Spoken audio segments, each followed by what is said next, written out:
Cristiano Ronaldo British সাংবাদিক pears মর্গানকে দেওয়া এক সাক্ষাৎকারে বলেন, যখন আমি ছোট ছিলাম আমার বয়স তখন 11 কি 12 বছর। তখন আমি পরিবার ছেড়ে ফুটবলের জন্য মাদিরাতে এসেছিলাম। খুব কষ্টের মধ্য দিয়ে সময় যাচ্ছিল। তখন আমার কাছে কোনো অর্থও ছিল না। সারাদিন খেলাধুলা করার পর মধ্যরাতে আমার ভীষণ ক্ষুধা লাগতো। আমাদের স্টেডিয়ামের পরে একটা ম্যাকডোনাল্ডের দোকান ছিল। প্রতি রাতেই রাত 10:30 কিংবা 11টার দিকে আমি সেই দোকানের পিছনের দরজায় গিয়ে নক করতাম আর বলতাম, হেই, তোমাদের কাছে কি কোনো অবশিষ্ট বার্গার আছে? সেই দোকানে একটি মেয়ে ছিল, তার নাম এডনা। এমনকি সেই দোকানে আরো 2জন মেয়ে চাকরি করত। তারা প্রত্যেকেই ছিল অবিশ্বাস্য মানুষ। দীর্ঘ নিঃশ্বাস নিয়ে আবেগে কথাগুলো বলেছিল ক্রিস্টিয়ানো রোনালদো। তিনি আরো বলেন, তাদের কাছে অবশিষ্ট থাকলে তারা আমাকে বার্গার দিতেন।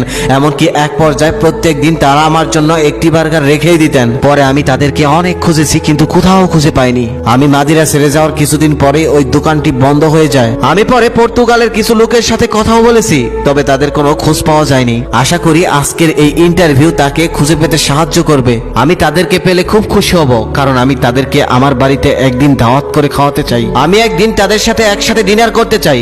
আমার তাদের কিছু পরিশোধ করার আছে। অবশেষে এক রেডিও বার্তা এডনার পরিচয় দেয়। এডনা বলেন, আমি রোনালদোর ভিডিওটি দেখেছি। সেই ভিডিওটা দেখে আমি ইমোশনাল হয়ে গিয়েছিলাম। আমি আমার বাচ্চাদেরকে প্রায় সময় বলতাম, রোনালদো যখন ছোট ছিল তখন আমাদের কাছ থেকে বার্গার নিতেন, কিন্তু আমার বাচ্চারা এটা শুনে কখনোই বিশ্বাস করতো না। ওরা বলতো, ক্রিস্টিয়ানো রোনালদো তিনি পৃথিবীর সবথেকে বিখ্যাত ব্যক্তি।